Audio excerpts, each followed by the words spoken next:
en capítulos anteriores? Coño, pero si yo sé hacer juegos de magia. Pero estoy por levantarme y aplaudir. Yo a Marín le adoro. No tiene criterio. Es que tío tan canalla. Prácticos, buenos, realizables. Y aquí es donde empiezan los complejos psicológicos. Ahí me sale el lado argentino. El 99% de mis amigos son magos. Es un fontanero. ¡No! Y entonces la idea es que en ese momento, ¡pum!, se produce una explosión. Una parodia de la masturbación, de alguna manera, ¿no? Va a sacar una paloma. Como es el señor de las cosas grandes. Una barbaridad, ¿no? Y les pido perdón por lo que van a escuchar. Éramos todos amigos. Si nos metemos en ese tema, me da mucha pena. ¡El humo! ¡El humo! ¡El humo! Yo rojo como un tomate. Me encontré de golpe. Pero nunca será mago. Yo no me recuerdo sin ser mago. Entonces, por lo tanto, había una variedad. Desaparece.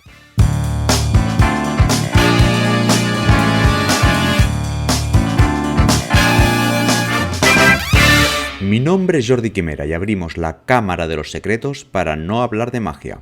Bienvenidas y bienvenidos al capítulo 15. Advertencia para el programa de hoy. Todo lo que van a escuchar será producto de su imaginación. No le den más vueltas. No tiene ningún sentido. Anthony Blake, ¿cómo estás? Muy buenas tardes, ¿cómo estás? Muy bien. Es curioso cómo una frase puede identificarse tan claramente con una persona. Hombre, sí, después de 37 años ejerciendo la profesión y demás, pues uno acaba teniendo, pues eso, una frase que, por cierto, y como anécdota os cuento, que fue uno de los motivos fundamentales, aparte de que le gustara mi trabajo, que así era, fue uno de los motivos fundamentales por los cuales Chicho Ibáñez Serrador me contrató para trabajar hace un montón de años en el 1-2-3. Entonces él me había ido a ver a dos sitios, que me resultó muy curioso, porque en una de ellas yo sí soy consciente de que estaba, que era cuando yo trabajaba en el Café del Foro, donde compartíamos Pepe Carroll y yo los domingos, y en el otro sitio donde me había ido a ver había sido en el Scala de Madrid, que era donde estuve trabajando allí como 6 meses seguidos. Y en un momento determinado, pues lo típico, ¿no? Que te viene un tipo, hay un tipo que quiere hablar contigo. Digo, coño, antes de una actuación no me gusta que venga nadie, porque antes de una actuación estoy en lo que estoy. Porque además, yo, sinceramente, hasta media hora antes de la actuación puedes venir y decirme, contarme y comerme el coco y contarme tu vida. Pero media hora antes, por favor, te pido que no entres en el camerino porque te vas a encontrar con el personaje más maleducado del mundo, sí, más borde y más ordinario, porque te voy a echar de mi camerino con ganas de estar total. Que bueno, no, que viene en el programa que viene a hablar en nombre de Chicho Ibáñez Serrador. Bueno, nada, que pase. Y me dice, oye, que Chicho quiere hablar contigo. Y ¿cómo que quiere hablar conmigo? Y dice, sí, que mañana, que te espera mañana. ¿Puedes mañana? Digo, sí, claro que puedo mañana. Y que te espera mañana en las oficinas de él, que las tiene en tal sitio, en Madrid, en tal. Bueno, muy bien, pues mañana me voy. Y claro, fue marcharse ese tío del camerino. Sí. Y en aquel momento dice, bueno, y yo no voy a salir a actuar, ¿cómo coño voy a salir a actuar? Porque en aquel momento el 1-2-3 era el top del top de los programas. Era lo más. Lo máximo. Y ahí me tiré 3 añitos, a lo tonto, ahí me tiré 3 temporadas, las 2 últimas que estuvieron Miran Díaz Aroca y el pobre Jordi Estadella. Sí. Y la primera y única que estuvo Josep María Bax. Sí. Que, por cierto, creo, me he enterado hace poco, relativamente poco, que Josep María Bax había fallecido. Sí, en el 2014. En el 2014. Si no recuerdo mal, fue en el 2014. Pero tengo una anécdota divertidísima con él, porque Chicho era un tipo, no es que fuera ortopédico y cuadriculado, sí, no, lo siguiente, aparte de que era tirano banderas. A los que trabajábamos con él nos cuidaba muy bien, pero con el resto del equipo los tenía todos, pero al hilo completamente, sí, ¿no? Así funcionaba el programa como funcionaba. Total, que un buen día coincidimos en la entrada de plató en los estudios que hay en Paseo de la Habana en Madrid, y veo a Josep María sin bigote. Tú no lo sabías, pero que el bigote era postizo. No sabía que era postizo. Claro, yo me quedo mirando para él y le digo, hostia, Josep María, ¿tú le has dicho a Chicho que te has afeitado el bigote? Y él me mira, sonríe y me dice, no. Digo, madre de Dios, el barullo que vamos a tener hoy en plató. Bueno, la que se va a montar. Bueno, mira, yo me voy a meter en mi camerino y cuando pasen las tormentas ya apareceré yo por ahí. Total que, bueno, pues lo típico. Vas al camerino, te organizas, te cambias de ropa, vas a maquillaje, te maquillas, tal. Y en esto, digo, bueno, ¿qué habrá pasado? Pues la curiosidad mató al gato, como se suele decir, ¿no? Digo, ¿qué pasará con Josep María? Y me acerco a plató y lo veo con aquel bigotazo que era un cepillo de limpiar zapatos. Y le digo, hijo de tu santa madre! ¿Pero por qué no me dijiste que llevaba el bigote postizo? Dice, desde hace, no sé si me dijo en aquel momento 15 años o 20 años. Dice, hace el tiempo que llevara, no lo sé. Hace no sé cuánto tiempo que toda la vida he usado bigote postizo. Digo, ¿pero por qué bigote postizo? Dice, pues mira, aunque te parezca mentira, porque no me gusta que me conozcan por la calle. Que se le conocía igual, ¿eh? Que se le conocía exactamente igual, porque se le conocía exactamente igual. Pero bueno, vamos, son de esas cosas que te quedan así clavadas. Y fue, bueno, pues eso, pues fue esa frase famosa, la de todo lo que han visto es producto de su imaginación, una de las razones por las que Chicho y me dijo, y es que esa frase no te la puedes olvidar, tienes que quedarte ya con ella para siempre, es tu frase y es una manera estupenda de decir que lo que has hecho, que nadie piense que es verdad, porque realmente no es verdad. Digo, efectivamente, así es la historia. En el fondo es, como dicen los americanos, soy mi propio disclaimer, es decir, me desprestigio a mí mismo, de alguna manera, diciendo al final, oye, mira, que no le des más vueltas, tío, que no tiene sentido, que esto es producto de tu imaginación. Yo he estimulado tu imaginación para que tú vieras lo que yo quiero que tú veas, pero no le des más vueltas, que no tiene sentido. Es una majarada pensar que tienes un tipo delante que te pone el pensamiento. Y con todo y con eso, fíjate qué cosas tan curiosas, con todo y con eso, hace 3 días me encuentro, fui a echar gasolina y a ponerle aire a las ruedas del coche, porque con este confinamiento el coche, claro, ha estado aparcado, no, lo siguiente. Sí. Entonces, pues lo típico, dice, bueno, voy a darle un paseo, ya podemos salir y con la disculpa de que tengo que echarle gasolina, si me para alguien, pues por lo menos a la vuelta puedo enseñar una factura, porque se puede enseñar una factura, ¿no?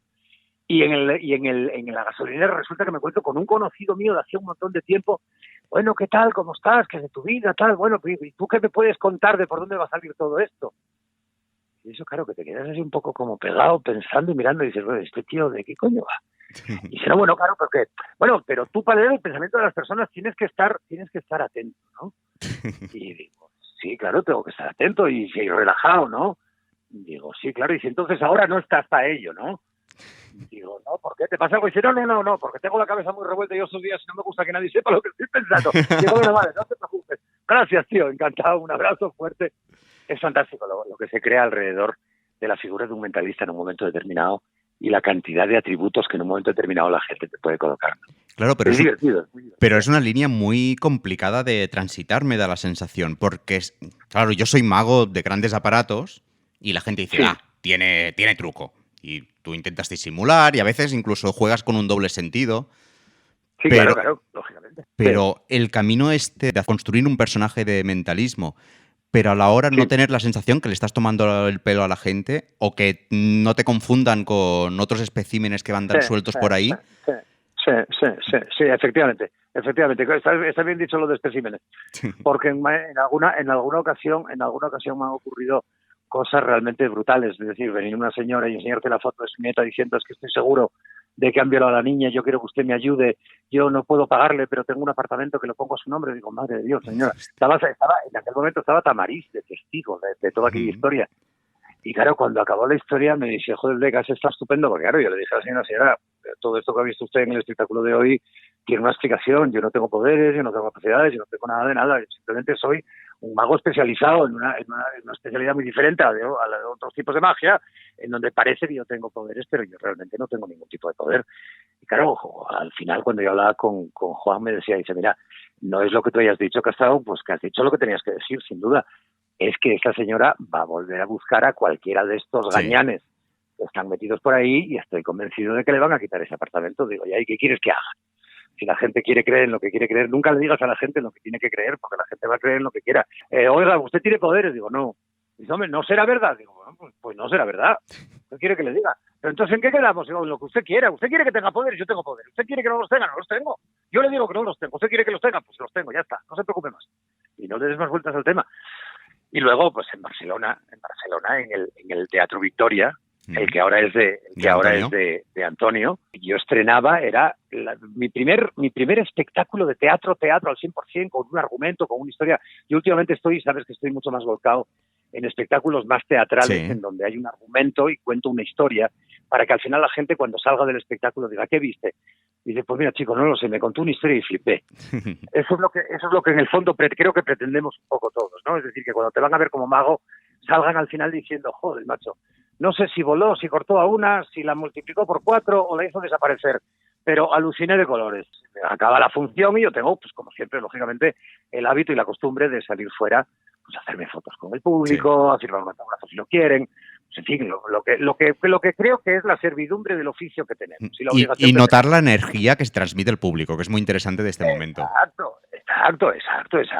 Y tienes que ser totalmente asequible, tienes que ser una persona normal, y todo ese engolamiento y toda esa seriedad que en un momento determinado puedas haber estado demostrando en un escenario, tienes que quitar esa máscara y seguir siendo Blake, pero seguir siendo Blake, un Blake más asequible, un Blake más cercano, un Blake más amable, llámalo como te dé la gana, ¿no? Y en eso, pues yo no sé si tú te darás cuenta que cuando la gente te viene a pedir autógrafos, siempre hay alguien que va dejando pasar a todo el mundo y se van quedando atrás. Y tú ya sabes que cuando eso pasa, es que ese quiere algo. Sí, o es mago y te quiere saludar de una forma especial, o hay algo más. Exacto, hay algo más. No sabes bien el qué, pero hay algo más. Pues el paisano iba, bueno, impecable, pero impecable. Pero señor, un traje estupendo, una corbata magnífica, la barba perfectamente arreglada, un abrigo estupendo también. Bueno, ven, un paisano, un señor, además, así de claro, un señor. Y en esto ya se queda para el final y dice, perdón, es que tengo que hacer una consulta muy importante. Y digo, bueno, dígame usted. Y dice, mire, verá, es que yo tengo un problema de erección. Claro, no te puedes reír, tío. No te puedes reír. Evidentemente, lo primero que te salta es la carcajada, pero no te puedes reír porque aquel señor te está mirando con una cara de que es verdad, lo que te está contando es verdad, no es ninguna coña. Es que lo que es mentira es lo tuyo, lo suyo es verdad. Problema serio, es que es un problema serio para él, déjate de leches. Yo no sé si alguna vez habrás tenido un gatillazo, hermano. Me imagino que sí, como todo el mundo en este mundo. Pero cuando pasas por un gatillazo lo pasas fatal. No hay más historia. Y aquel hombre, claro, yo cuando me puse como medio de lado, yo me quedé mirando con una sorpresa. Y el pobre hombre, cuando me vio que yo me giraba, me dice, ay, por Dios, no me confunda usted. No crea usted que yo le estoy tirando los tejos, ni muchísimo menos. No, es que le digo sinceramente que tengo ese problema y estoy convencido de que usted me puede ayudar. Digo, pues mire, le voy a ser muy sincero. Yo no le puedo ayudar. El único que le puedo ayudar es un urólogo. Vaya usted al urólogo y, por Dios, no vaya usted a ningún personaje que diga que tenga poderes o que tenga la poción mágica o que tenga nada de esto, porque le van a engañar. Uy, perdóneme usted, no sabe cómo se lo agradezco, la sinceridad que ha tenido usted conmigo, y discúlpeme usted si le molesté. Digo, no me ha molestado lo más mínimo, por Dios, olvídese, no le dé más vuelta al son. Pero, por favor, vaya usted a un urólogo y no le dé más vuelta a la cabeza. Cosas de estas pasan con muchísima frecuencia, o que te manden un mensaje diciendo, dígame usted el número de la lotería, yo lo compro y vamos a 3 días. Y digo, ¿y para qué te necesito para que lo compres tú si lo puedo comprar yo? No te necesito repartir con nadie, ¿me entiendes? ¿Te has visto tentado alguna vez de simular realmente que tienes un poder? No, nunca. Vamos a ver, yo siempre he dicho que lo más importante del mundo cuando tú sales al escenario es el público. Y al público lo tienes que respetar. Es decir, tú cuando sales al escenario, estás en ese escenario porque hay un público que ha pagado una entrada para verte. Porque te quieren ver a ti. A ti y a los 40 magos más que estén contigo en esa gala, me da igual. Pero han pagado una cantidad de dinero. Entonces, al público se le debe un respeto total y absoluto. Entonces, yo no puedo andar por la vida engañando a unos y a otros diciendo yo tengo poderes. No. Yo estos días les tomaba el pelo a mis hijos porque con este confinamiento, entre unas cosas y otras, pues claro, los chavales, uno tiene 13 que cumple hoy, el otro tiene 18 que cumple 19 en breve, y hay momentos de vacile. Y digo, vamos a ver, mirad, vuestro padre tiene poderes. Sé lo que estáis pensando. Lo que pasa es que de vez en cuando, como no puedo hacerlo al 100%, utilizo otras técnicas para que sea preciso yo al 100%. Pero que tengáis muy claro que os leo. Este tipo de bromas sí, ¿no? Y en muchas reuniones de, pues lo típico, o bien de magos o bien de gente después de la función, que te llegas al típico sitio y te quedas así mirando para el camarero y pones así la mano en la frente y dice, ¿ya sabe usted lo que? ¿No ha oído usted mi voz? No, digo, vaya hombre, vengo cansado del espectáculo, no he podido trasladarle mi... Mejor se lo digo de palabra y ahorramos más. Pero bromas de ese tipo sí, pero no. Jamás en mi vida yo he dicho a nadie que yo tenía ni poderes, ni no. Y una de las cosas que tenemos que ser en nuestra profesión fundamentalmente es ser muy éticos. Mira, fíjate, hace un huevo y medio de años, pues te estoy hablando de hace 25, 28 años aproximadamente, yo hice mi primera gira por Ecuador. Fue un bombazo. Yo estaba recién salido del 1, 2, 3, teatros estaban llenos, bueno, en fin, fue un exitazo que yo estaba encantado de la vida porque decía, ¿de qué me conocen? Y yo les preguntaba al productor de allí, digo, ¿pero de qué me conoce esta gente? Y dice, coño, que te han visto mucho por la televisión española porque aquí la televisión española es de muchísima gente. Ah, bueno, pues mira, muy bien. Estuvo el presidente en aquel momento, yo no sé si era Rondón, que estaba de presidente, estuvo el presidente, estuvo su hija, me invitaron después a la casa presidencial, al palacio presidencial, a que les hiciera una pequeña actuación, que la pagaron, evidentemente. Y en esto, que hay un joyero, el joyero más importante que había en Ecuador en aquel momento, que hay un joyero que está muy interesado en hablar conmigo de un tema muy importante. Y a mí esta conversación me llega estando en el restaurante de un español que había abierto restaurante en Quito, y era un restaurante que tenía un exitazo brutal, porque además, claro, el tío cocinaba muy bien y era una comida completamente diferente a la que estaban acostumbrados en la zona, ¿no? Y ya cuando yo recibo la llamada me dice, tío, me acabo de quedar sorprendido. ¿De quién? Pues, ¿qué tal, tío? Dice, el joyero. Y dijo, ¿lo conoces? Y dice, joder, este tío es multimillonario. ¿Qué quiere? No, es que tiene un problema de no sé qué. Dice, mira, tío, yo no sé si tú tienes poderes o no, pero pídate lo que te pida, dile que no, porque seguro que este tío ha hecho alguna pirula, ha hecho alguna historia, le han robado y él lo que te está pidiendo es que le digas dónde están lo que le ha robado. Si tú lo puedes hacer, no lo hagas, porque puedes salir con los pies por delante de este país. Bueno, efectivamente, me llama el paisano aquel, asisto a la reunión con él y me dice, no, es que tengo un problema muy importante, yo le he visto actuar a usted, yo sé que usted tiene capacidades diferentes y capacidades distintas. Digo, no, mire, está usted confundido, yo no tengo ningún tipo de capacidad, simplemente sé presentar un espectáculo en condiciones y como consecuencia mantener al público atento y alerta a lo que yo estoy haciendo. No, mire, verás que yo tengo un gran problema porque, claro, mi familia está amenazada porque yo soy joyero y entonces una partida de brillantes, digo, oye, mire, no. Yo con temas legales y con temas de salud jamás en la vida me he metido. Yo no puedo meterme en este tipo de historias, vaya usted a la policía y resuelva el tema. Yo no me puedo meter en temas legales porque al final, si yo me meto en esto, probablemente el que acabe con la cabeza caliente sea yo y acabe en la cárcel y acabemos teniendo problemas. Yo le agradezco mucho su confianza, pero sinceramente yo no le puedo ayudar.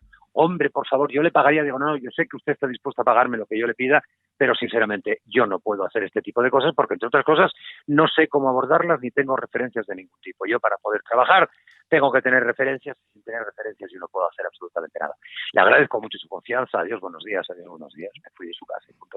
¿Qué opinas de mezclar mentalismo con magia tradicional? Vamos a ver, depende dónde y cuándo lo pongas. Yo no soy partidario, pero sí hay métodos para poder hacerlo. Porque sí hay métodos para poder hacerlo. Es decir, lo que no debes de hacer nunca, es meter en el medio de un espectáculo de magia tradicional un efecto de mentalismo. Porque pasaría como un efecto de magia más. Mientras que si, por ejemplo, tú empiezas el espectáculo y haces un número de mentalismo, que evidentemente debería de ser un número de mentalismo potente, como es lógico. Empiezas haciendo un número de mentalismo. El número de mentalismo has demostrado que le has leído el pensamiento a 7. Yo qué sé, lo que quieras. Bueno, imagínate el número que te dé la gana, ¿eh? El número que quieras. Imagínate el número de mentalismo más heavy que te puedas imaginar. Y en un momento determinado, cuando ya acabas, dices, bueno, pero nos estamos poniendo muy serio. Vamos a seguir con algo más liviano. Y ya continúas con tu espectáculo de magia convencional. O bien, haces tu espectáculo de magia convencional en donde ya has tenido embelesado a todo el mundo y todo el mundo está viendo que tienes una habilidad y que tienes unas capacidades y que tienes una historia estupenda. Y en un momento determinado te paras y dices, ¿y si ahora nos metemos en un terreno un poco más serio? ¿Usted cree que yo sería capaz de leer su pensamiento? ¿Me entiendes lo que te estoy diciendo, verdad? Pero... Es decir, es pegar un giro o al principio o al final en donde está justificado el que puedes hacer ese número, pero siempre diciendo y siempre apoyándote en vamos a entrar en un terreno más serio o nos estamos poniendo demasiado serios y esto no es lo mío, vamos a algo más entretenido y menos tirante que el que yo pueda saber lo que ustedes están pensando, porque no creo que nadie esté cómodo si yo sé lo que ustedes están pensando. ¿El mentalismo siempre es serio? No necesariamente. Hay mentalismo cómico.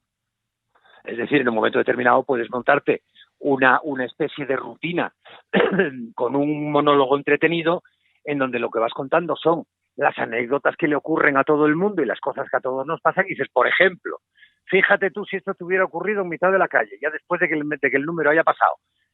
eso va a provocar una risa, porque eso te va a provocar una risa. O en un momento determinado, pues en vez de hacer un número últimamente he visto que hay un número que estaban vendiendo de mentalismo, de magia mental, más que de mentalismo, con calcetines. Bueno, pues es un número cómico y no deja de ser sorprendente porque es que desde el principio tú adivinas, o tú ya tenías previsto, porque los llevas puestos, los 2 calcetines que al final va a elegir el espectador.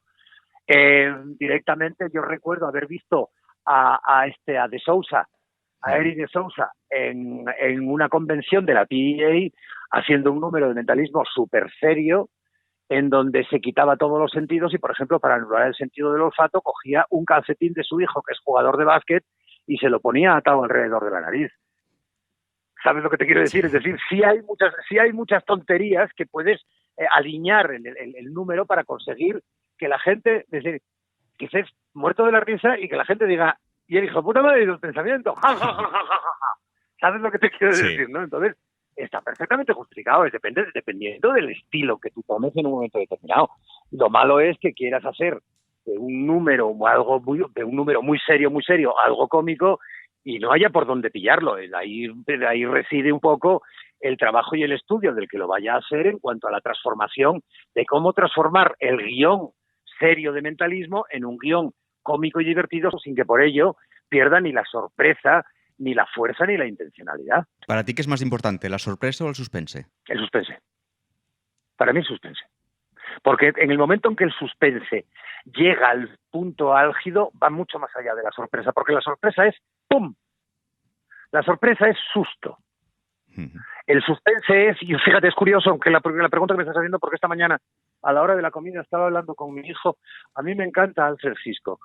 Entonces él hablaba de la diferencia que había entre susto o sorpresa y misterio y tensión. Y entonces le contaba de una película en donde ves cómo un señor está fabricando una bomba que la pone a las 12 de la mañana. Entonces, para poder, era una historia de anarquistas, ¿no? En los años 20, en los años 30. La película es una película en blanco y negro. No recuerdo el nombre de la película en este momento, pero la película sé que sí recuerdo perfectamente. Y además veo la cara del niño en este momento. Le da el paquete, le hace un paquete, y ese paquete se lo da a un niño porque lo tiene que llevar a un sitio y tiene que darlo sin falta. Antes de las 12 de la mañana tiene que dar ese paquete. Entonces tú vas viendo cómo ese niño va corriendo por las calles de Londres y cada X fotogramas hay un reloj. Y vas viendo que el niño recoge el paquete a las 11 menos cuarto y en el siguiente el reloj ya está a las 11 y ves cómo el niño se para en un escaparate a ver juguetes y ya son las 11:10 y el niño sigue caminando y pasa por una de estas ferias de calle, una especie de mercadillo típico de la época y típico de los de ahora, en donde hay un tipo que está haciendo una demostración de cómo se corta el pelo con un aparato en particular, y entonces coge al niño como ejemplo y lo sienta y ves al niño que está, y justo detrás de aquel señor que está cortando, cuando se aparta en un instante que le está cortando, hay un reloj, y ya son las 11:25, y sigues caminando, y el niño se vuelve a parar con no sé quién que le da un caramelo, y ya estás viendo que son las 12 menos 20, y ya hay un momento que dices, por Dios, el niño no, por Dios, el niño no, por Dios, el niño no, y ya pierdes de vista al niño a las 12 menos 5, porque ya se para en una cafetería, y en la cafetería, desde la ventana de la cafetería, estás viendo el reloj que hay enfrente, y son las 12 menos 5, y la escena siguiente es el gran reventón, y dices, no, por Dios, el niño no. Y te mantiene así en suspensión un instante hasta que ya ves pasar al niño con una cara de susto y dices, ay, por Dios, por lo menos el niño no murió. Eso es de algún modo o de alguna manera el saber trabajar la pausa dentro de un guión. Cuando, no el silencio, bueno, el silencio también, por supuesto. El silencio tiene 7 fases, porque ya el último de todos ya es el de locos, porque es el que casi nadie puede aguantar, porque el silencio en el grado 7 creo que estás 4 minutos, 5 minutos sin decir ni palabra y exclusivamente mirando a la gente, ¿no? Que ya parece hasta el ridículo ya pasó en el minuto 3, porque a partir del minuto 3 la gente se ríe, pero se ríe de una manera nerviosa porque dice, ¿qué coño está pasando? ¿Este tío qué está haciendo? ¿De qué va? Y ya, claro, cuando ya esos minutos van avanzando, y dices, bueno, tengamos la cierta paz, y ya te va poniendo en un estado de inquietud y de historia.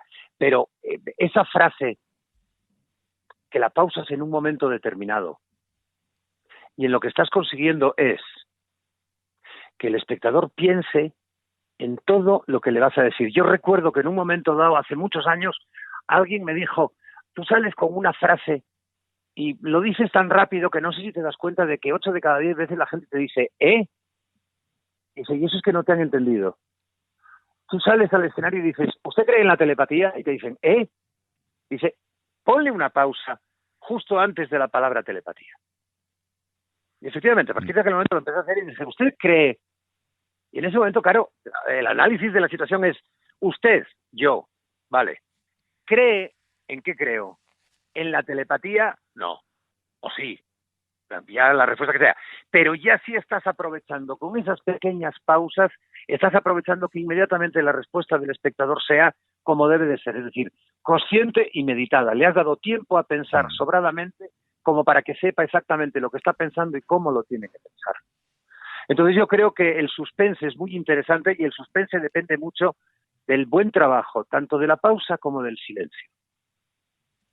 Y yo creo que eso son herramientas muy importantes, es decir, tú haciendo grandes ilusiones, en ese último momento en que estás a punto de quitar el paño para demostrar que ya donde había alguien ya no hay, ese coger un instante el paño, parar, mirar al público, volver a mirar a la caja y pegar el tirón. Yo recuerdo a Orson Welles haciendo uno de los clásicos de la magia de toda la vida. ¿Te das cuenta en la piscina de cristal que está metida en una mesa bajita que la cubres con un paño y al descubrir aparece una chica? Sí. Un clásico. Sí, sí. Hiperclásico. Bueno, pues tú ves a un mago convencional, el que sea. Llega, pone la tela, chin, tará, tarata, chin, chin, chin, chin, pim, pam, guas. Tira la tela de golpe y guau, ahí está la chica. Orson Welles haciendo el mismo número. Pone la caja vacía, pone la tela encima, hace el pase mágico correspondiente, mira al público, se acerca y como él, queriendo saber si a él le ha salido aquella historia, empieza poco a poco a quitar el paño, pero lo empieza a quitar poco a poco de tal manera que a ti como espectador te está comprometiendo en querer saber qué coño está pasando. ¿Sabes lo que te quiero decir, verdad? Es decir, sí, está manteniendo ese suspense y cuando él ya lo ves, además porque él está frente al público, y cuando él ya ve, él mismo sonríe y entonces ¡ah!, de golpe quita el paño y ahí está la tía. Y dices, joder, qué diferencia en el mismo número, simplemente dándole esa gotita de misterio, esa gotita de intriga, esa gotita de suspense, esa gotita de pausa o de silencio. Tú has puesto de referente a Orson Welles. Te voy a poner un ejemplo tuyo.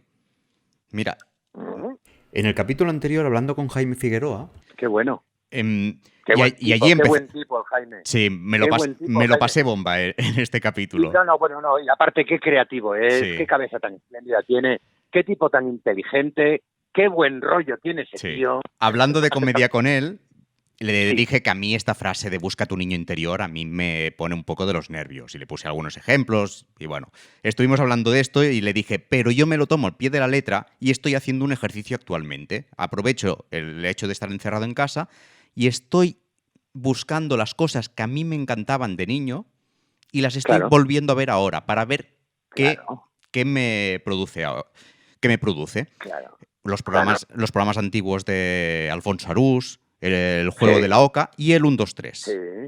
Sí, claro. He visto desde...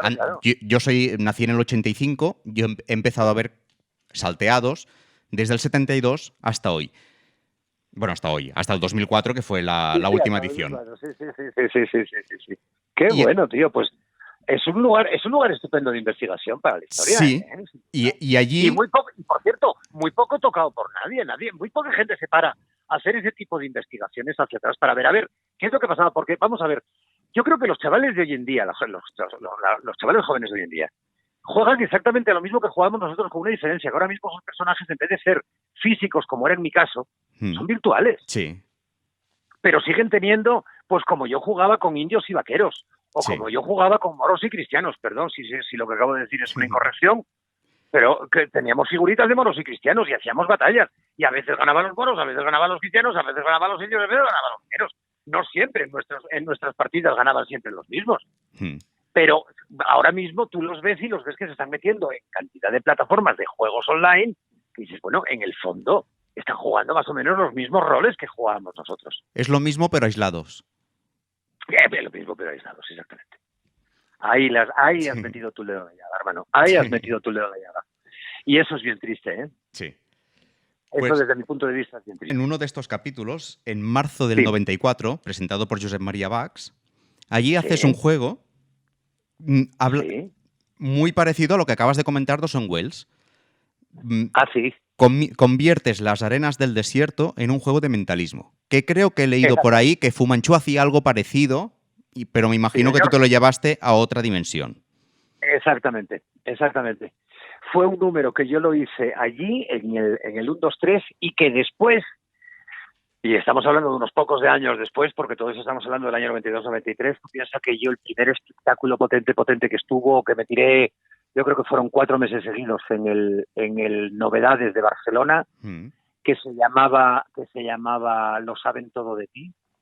En un momento determinado, el giro que yo pegaba al final, para que hubiera un poco más de mentalismo, porque tiene gracia que cuando yo estuve en el espectáculo, yo tenía un amigo que estaba divorciándose y me dice, el espectáculo Lo saben todo de ti y era exclusivamente relacionado pues con eso, es decir, cada vez que sales a la calle dejas un rastro porque hay una cámara que te pilla, o cuando usas la tarjeta de crédito para echar la gasolina, siempre echas gasolina a la misma gasolinera, más o menos en las mismas fechas del mes, con lo cual con que yo pueda entrar en el banco y mirar pues, sin tocar absolutamente nada y mirar cuando usas tu tarjeta, yo me coloco 2 días antes y te encuentro rápidamente en la gasolinera, con lo cual puedo localizarte cuando me dé la gana. Yo me acuerdo que cuando estuvimos mi mujer y yo, por aquella época fuimos a Las Vegas a un viaje que yo tenía profesional y aparecía un comentario que decía, en cualquier momento del día un mínimo de 730 cámaras te están enfocando. Y dices, hostia. Y no había móviles. Al lado y no había móviles. No había móviles. Los móviles que había todavía eran un poco ladrillos, porque eran un poco ladrillos, ¿no? Claro, al lado había otro cartel que decía, por lo tanto, sé elegante, viste Calvin Klein. Es una campaña de publicidad de Calvin Klein que no tiene nada que ver con eso. Pero le hicimos foto a aquello enfermo que dice, mira, lo saben todo de ti, efectivamente. Entonces, efectivamente, el darle un giro, y yo lo que contaba era una historia de que a todos nos mezclan entre todos, pero después cada uno de nosotros somos individuos que debemos cambiar nuestra perspectiva y sobre todo nuestras formas de pensamiento para que no acabemos todos mezclados como estas arenas deberían de estar ahora. Por lo tanto, si tienes un poco de energía, metía la mano y señalaba a un espectador y le decía color, me decía rojo, yo metía la mano, sacaba rojo, señalaba a otro espectador, le decía color, me decía amarillo, sacaba amarillo, y la última de todas sacaba verde, y afortunadamente estamos así, y no como estaríamos. Y al volcar, se quedaba, como siempre se pierde un poco de producto, quedaba una colección de arenillas mezcladas de colores, que yo desde arriba lo hacía, y lo hacía con un bol transparente, y fíjate, os cuento los que estáis oyendo esto, porque no estoy contando ningún procedimiento de ningún tema, de ninguna historia, y no tiene nada que ver con esos juegos de niños de arenas que pues, mezclas y que no se mojan, no tiene nada que ver. Yo lo que había hecho ha sido coger un bol de cristal y en la parte de abajo le había puesto una banda adhesiva plateada, con lo cual parecía todo como muy, muy uniforme y todo quedaba como tenía que quedar. ¿Me comprendes lo que te estoy diciendo, verdad? Sí. Con lo cual, siempre desde el principio, dice, no, es que en un bol transparente metía las arenas y decía, efectivamente. Entonces son un poco también, hay que saber un poco de teoría del color. Y eso no es ninguna tontería, porque una de las primeras cosas que los que hacéis grandes ilusiones tenéis que saber es mucho de la teoría del color. Sí. Es decir, cómo trabajar con los colores y con los claroscuros para que las cosas se vean como realmente son, es decir, nada. Hablando del 1, 2, 3, allí también un pelín antes de este día, o un año antes, todavía con Jordi Estadilla y Míriam Díaz Aroca, por primera vez haces La bala atrapada en la boca en la televisión. Es la primera vez que lo hacía en televisión, pero yo ya lo había hecho en el Congreso de Magia de Logroño y lo había hecho en el Congreso de Magia de Huesca, que además en el de Logroño creo recordar que el tío que disparó, yo después hablaba con él y le decía, eres un hijo de tu madre, canalla, no me disparaste a la boca, me disparaste a los cataplines. Y de tú matarme no me matabas, pero me dejabas sin alegría. Anda, que tú también. Y no, yo lo había hecho un par de veces y lo había hecho casi al principio de mi carrera profesional, porque yo de ese número me quedé enganchado cuando, vamos a ver, yo tuve la fortuna o el infortunio, no sé cómo llamarlo, yo más bien creo que la fortuna, en ser muy tardío profesionalmente hablando, y como consecuencia yo nunca tuve dinero suficiente como para poder permitirme el lujo de ir a una ciudad cualquiera que estuviera en cualquier lugar de España y pagar un hotel y como consecuencia también pagar una inscripción.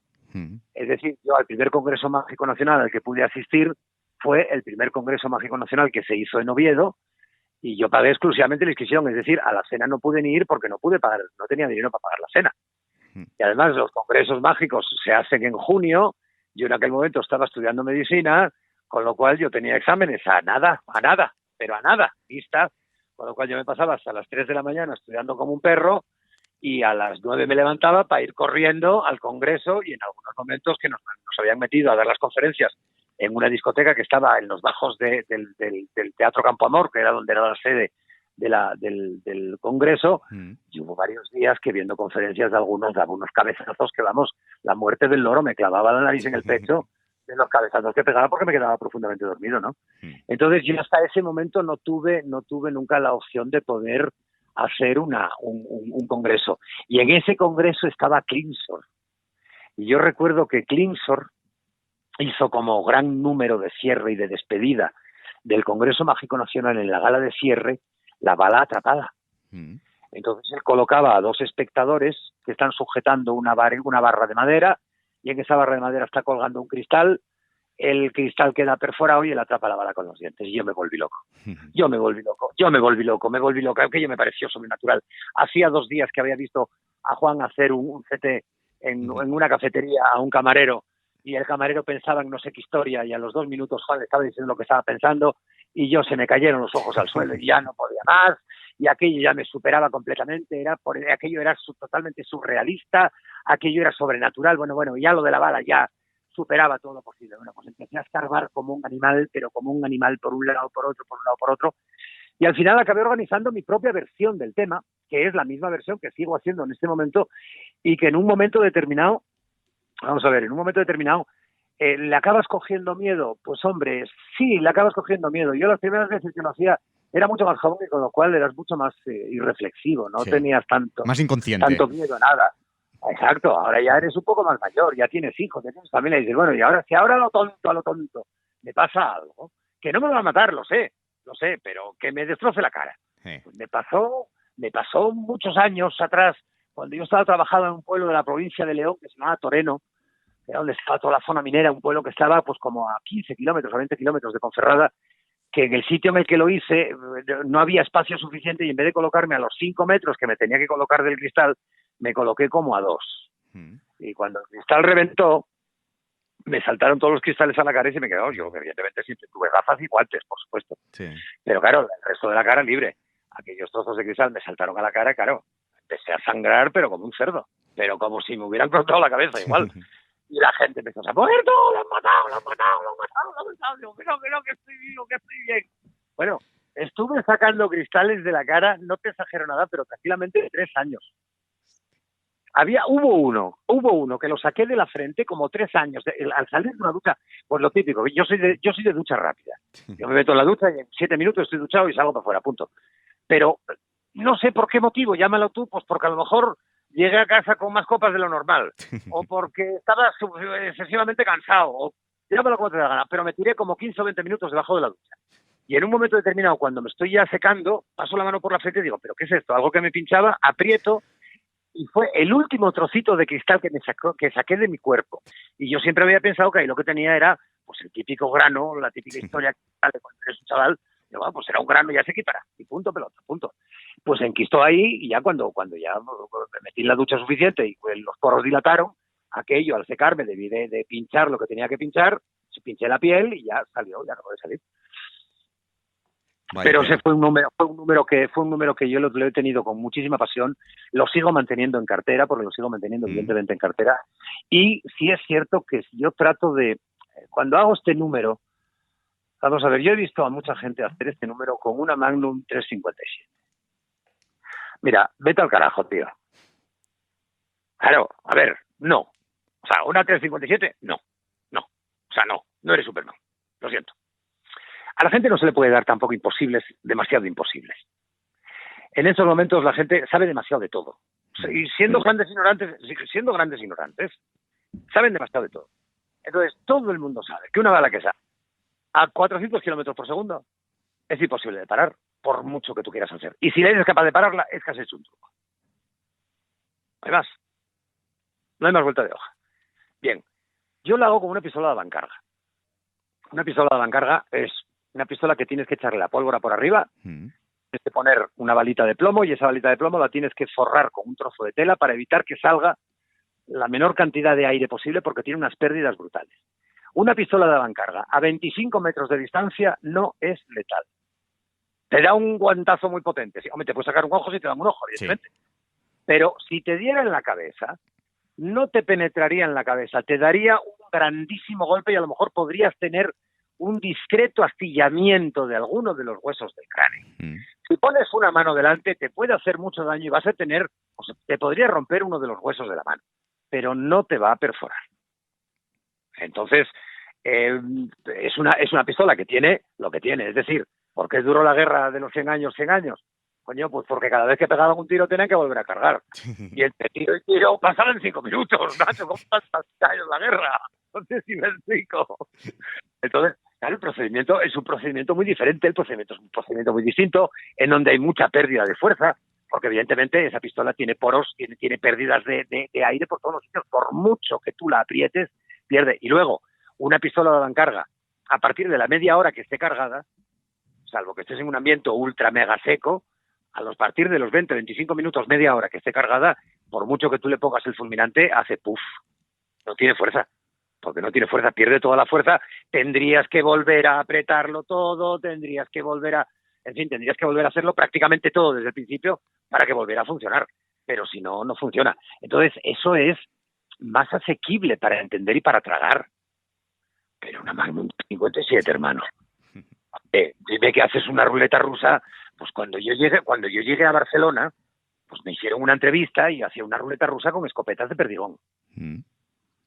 Eran 6 escopetas de perdigón colocadas en una ruleta, en donde en un momento determinado se demostraba que las escopetas estaban cargadas porque se elegía una, se disparaba con esa una vez vacía, se la volvía a cargar para que mantuviera el gatillo, mantuviera la presión y no hubiera diferencia entre los espectadores, que se pudieran dar cuenta de si el gatillo estaba flojo o no estaba flojo.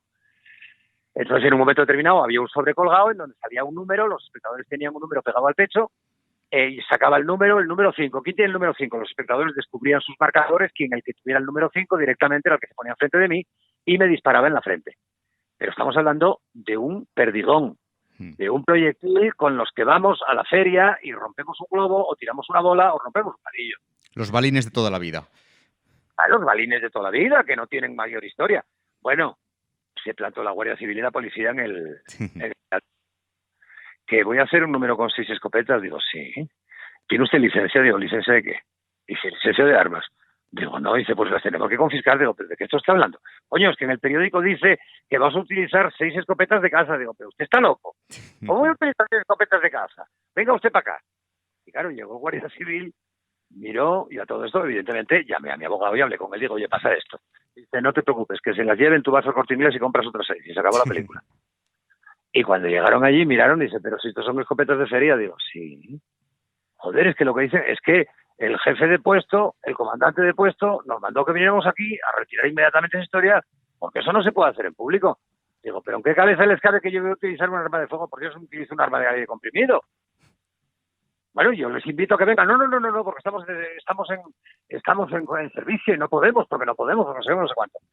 Y cuando ya iban saliendo, que ya al final me dejaron las escopetas y pasó toda la historia, punto.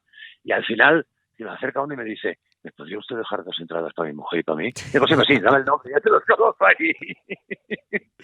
En fin, vamos, anécdotas esas todas, es decir, esa ruleta, pero por ejemplo, esa es la ruleta que hacía Fogel. Entonces yo le pedí permiso a Fogel para hacerla. Y él me contestó, dice, tienes mi permiso solamente a partir del día en que me muera. No te preocupes que no tardaré mucho. Bueno, Y efectivamente, a los 4 años Fogel murió y ahí fue cuando ya dije, venga, ya es el momento de poder montarla. Tengo el permiso de Fogel firmado para poder hacerlo. Con lo cual, esa es otra cosa. Que la gente te copie. Mira, bienaventurados los que me imitan, que de ellos serán mis defectos. Claro, cuando tú elaboras un número, amigo, mi querido Quimera, cuando tú elaboras un número, lo estudias de principio a final. Lo elaboras de principio a final y sabes cuáles son los fallos y los errores que puedes tener. Con lo cual, si en algún momento de ese número algo te falla, sabes cómo salir adelante. Sí. El que te copia el final. Y en el momento que se le plantea un problema, se queda con el culito al aire. ¿Has visto grandes copias de ti? Sí, claro que he visto copias de mí. Bueno, pues ¿qué vamos a hacer? Copia.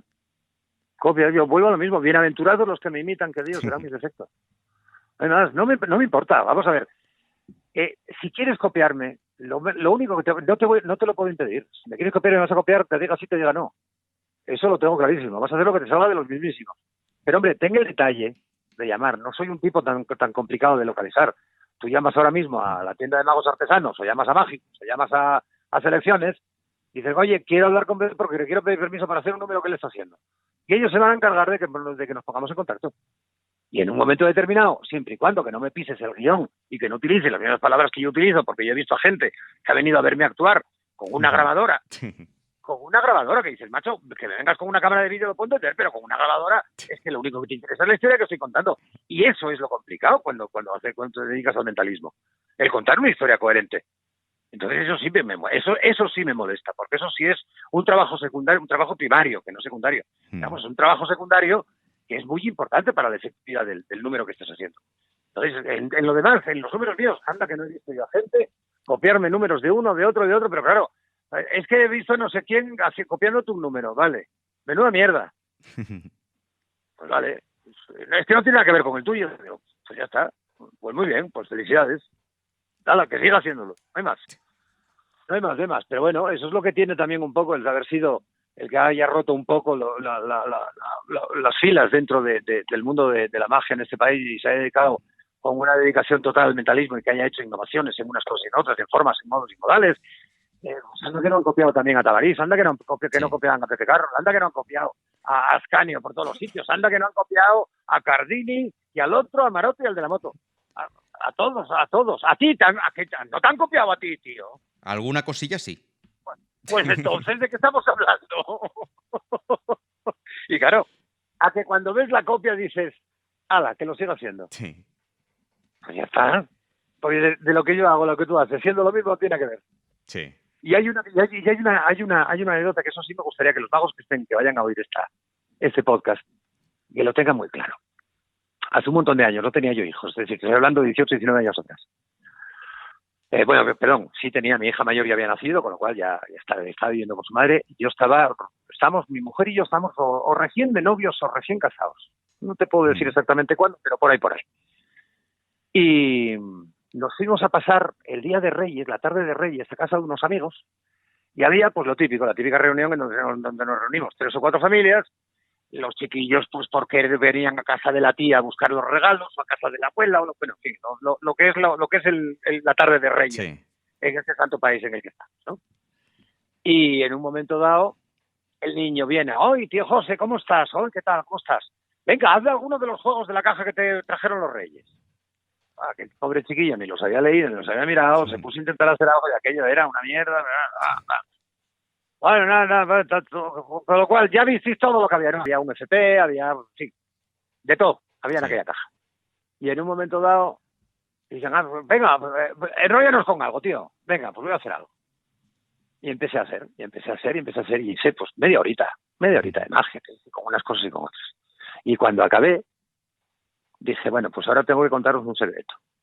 Dice, a ver, todos los números que yo he hecho esta tarde aquí son todos los números que vienen en la caja de magia del niño. ¡Va, vete a la mierda! O no. Te doy mi palabra de honor. Pero me estás diciendo que utilizaste el FP descaradamente delante de tu cara. Pues no me enteré, digo, claro. Esa es la gracia. Claro. Porque el otro día en una entrevista que me hacían, creo que fue en México, dice, no, es que los tutoriales, porque ahora mismo cualquiera puede saber cualquier cosa en online. Digo, sí, claro. Me parece estupendo. que la gente lo busque y que rompa la ilusión. Muy bien. Ya me encargaré yo detrás de hacerlo de otra manera diferente y que no tenga ni puñetera idea de ni por dónde entra ni por dónde sale. Es decir, si online te están contando cómo se hace un juego, tú puedes seguir haciéndolo, Sí. pero cámbiale la forma, cámbiale el aspecto, cámbiale el guión, cámbiale el modo, cámbiale un pequeño detalle. Y ese pequeño detalle va a ser el elemento diferenciador entre lo que vieron en San Google, que estás en los cielos, y en el resto de las cosas. Y a partir de ese momento van a desligar lo que ellos vieron de lo que están viendo, diciendo, no tiene nada que ver con lo que yo he visto. Es que Entonces, básicamente el pensamiento es lineal. A la que pongas una pequeña alteración, por pequeña que sea, todo salta por los exacto. aires. Exactamente. Entonces, no nos agobiemos, no os agobiéis porque la gente... Es que ahora mismo la gente sabe mucho porque lo ven tutoriales en todos los sitios. Vale, muy bien. No sigas los pasos del tutorial, sigue tus propios pasos, investiga en ese juego, estúdiate ese juego, ensaya ese juego, animal, que lo compraste hoy y hoy por la noche ya lo estás haciendo, burro. Por Dios, por lo menos date una semana para ensayarlo y conocer el material con el que estás trabajando. Familiarízate con él, que sea un elemento natural. Era lo que decía Arturo Dascanio, la soltura despistante. ¿Cómo se consigue? A base de ensayo. Y cuando tienes una soltura despistante, vamos, acordaros que el FP daba tanto Juanito Antón, que en paz descanse, como Salvano, una conferencia sobre ello utilizando material fosforescente. Y nunca, jamás nadie los vio durante la conferencia en uso ni en abuso. La forma de demostrar que cuando algo se utiliza adecuadamente y sobre todo se ensaya adecuadamente, sigue teniendo el mismo misterio por mucho que esa información esté colocada en la calle. El CT estuvo durante mucho tiempo en Estados Unidos público. Es más, Ted Karmilovich, que es uno de los grandes mentalistas de allí, me decía, es que no lo puedo usar aquí porque todo el mundo sabe. Digo, pues búscate un sistema diferente. No hagas exactamente lo mismo que sabe todo el mundo. Desplázala a otro sitio, busca un pic distinto, utiliza un papel de forma diferente, haz un switch, llámalo como te dé la gana, pero pégale un giro y eso se consigue a base de tener un conocimiento técnico, joder, que es lo único que es lo único que tenemos que hacer, ensayar y aprender técnicas. ¿Para qué? Bueno, yo he tenido espectáculos en donde necesitaba hacer cinco switch seguidos de la misma historia, es que cada uno era distinto al anterior. Si los haces los 5 iguales, estás dándole pistas a la gente de cómo estás haciendo las cosas. Pero si haces 5 diferentes, nadie te puede seguir. Estudio, ensayo. No tenemos otro secreto, joder. No tenemos otro secreto.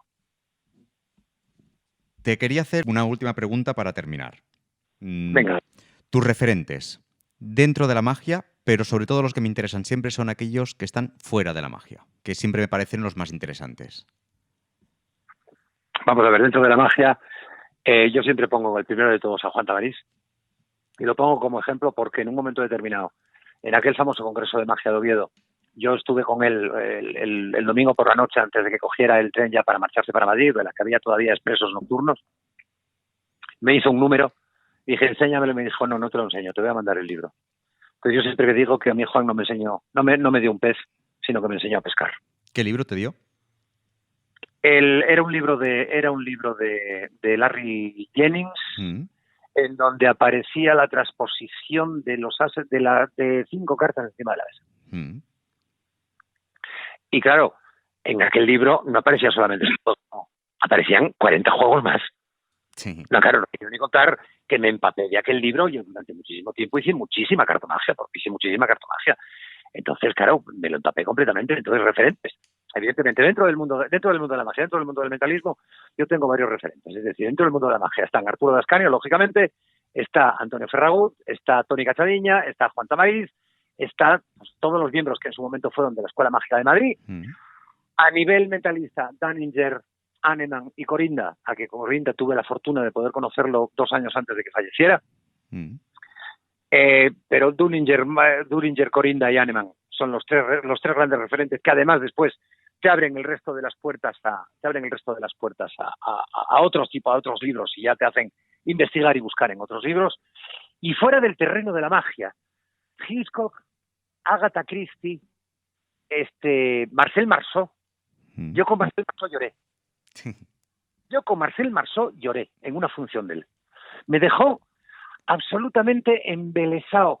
Era, vamos a ver, era tal la capacidad de expresión que tenía aquel hombre, exclusivamente levantando una ceja, que era impresionante.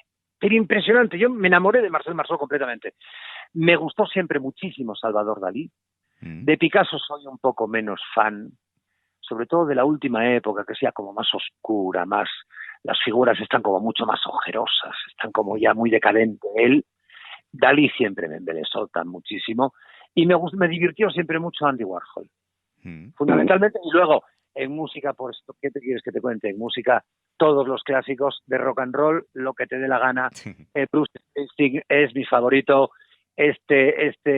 ¿Cómo se llama? Elton John me vuelve loco, porque aparte de que es una estrella, porque es una estrella, es un showman total, aparte de que compone el hijo de puta, como Los Ángeles, compone como Los Ángeles. Fundamentalmente mis referentes. Y luego en teatro, Manuel Dicenta, Narciso Ibáñez Menta, el padre de Narciso, y José Bódalo, porque yo tuve la fortuna de poder hacer un curso de voz con ellos tres y de interpretación. Y yo siempre recordaré a un José Bódalo que estaba haciendo una obra de teatro que nos invitó a ir a ver la función entre bastidores para que viéramos todo un poco el movimiento del teatro y cómo se movía el teatro entre bastidores, ¿no? Y estamos ahí, nos habían preparado unas sillas y tú sabes que José Bódalo era un forofo acérrimo del Real Madrid y cuando había partido por la tarde-noche y él estaba en función, hacía la obra pero con el auricular colocado oyendo el partido. Era una pasada, pero una pasada, ¿no? Total que yo no sé si era el concierto de San Ovidio o una de estas obras que hizo él, que vamos, era un drama, bueno, vamos a ver, le habían violado a la mujer, le habían violado a la hija, le habían dado por donde te dije al hijo, a él también, no cabía más en ningún sitio porque no cabía más. Y el tipo se tumba como en una especie de silla o sofá, con la mano así colocada en la frente, levanta el ojo, mira y hace un gesto señalando al reloj y nos dice, vocalizando, sin decir ni una palabra, evidentemente, pero vocalizando, nos dice, ¿qué hora es? Digo, no puede ser que esté en el drama y esté a su vez fuera del drama. Ahí es cuando yo aprendí realmente que tú tienes un personaje que es Jordi Quimera, pero el que lo maneja desde atrás es otro. Tú no puedes ser Jordi Quimera, yo no puedo ser Anthony Blake. José Luis tiene que manejar a Anthony Blake. Y ahí es cuando disfrutamos de la profesión. Nosotros manejamos la marioneta de nuestro personaje y disfrutamos de la marioneta de nuestro personaje que somos nosotros mismos. Y cuando toda esa historia acaba, tú vuelves a tu estado de normalidad y vuelves a ser el Jordi que todo el mundo conoce, que es un tío cachondo, que es un tío estupendo, que es un tío divertido, que no tiene nada que ver con la magia, que es otro mundo, que es otra historia y que es otro punto, ni más ni menos. Entonces, al margen del mundo de la magia, mis principales referentes son estos que te acabo de contar. Miguel Ríos, joder, ¿qué te quieres que te cuente? Miguel Ríos fue el que rompió en España en plenos años de la transición y fue el primero que empezó a hacer los grandes conciertos en campos de fútbol, que íbamos todos encantados. Yo el Bienvenidos de Miguel Ríos lo tengo clavado, pero vamos, clavado a sangre y fuego en la espalda como si fuera un tatuaje. No sé. Esos fundamentalmente son mis principales referentes artísticos fuera del mundillo mágico. Pues lo que tenía que ser una entrevista para conocer a Anthony Blake un pelín mejor, en algunos momentos se ha convertido en una masterclass para escuchar todos los magos, porque creo que ha salido muy interesante y que de tus experiencias hay cosas muy interesantes, como mínimo para pensar un rato. Así que muchísimas gracias por tu generosidad. No, nada, simplemente te puedo decir una cosa, que estoy ciegamente enamorado de mi profesión, que sigo con la misma ilusión que tenía cuando empecé seriamente hace 37 años, o con la misma ilusión de aquel niño de 8 o 9 años que se colocaba delante de sus tíos y de los amigos de sus tíos a hacer una función con 4 cositas que salían de una caja de Magia Borrás, que son mis primeros referentes, en donde después pasábamos la gorra a todos los primos y con el dinero que sacábamos nos íbamos a una chocolatería a tomar chocolate con churros. la misma ilusión y la misma historia. Me sigo poniendo tremendamente nervioso justo antes de empezar el espectáculo y también te digo una cosa, el día que no tenga esas sensaciones me retiraré, porque entonces ya no me merecerá la pena continuar. Muchísimas gracias por tu generosidad y un abrazo. Muchísimas gracias a ti, felicidades por este podcast, adelante con él y sobre todo gracias porque no hablemos de magia. Un abrazo muy fuerte. Hoy no hemos logrado no hablar de magia, pero en el próximo capítulo lo intentaremos de nuevo.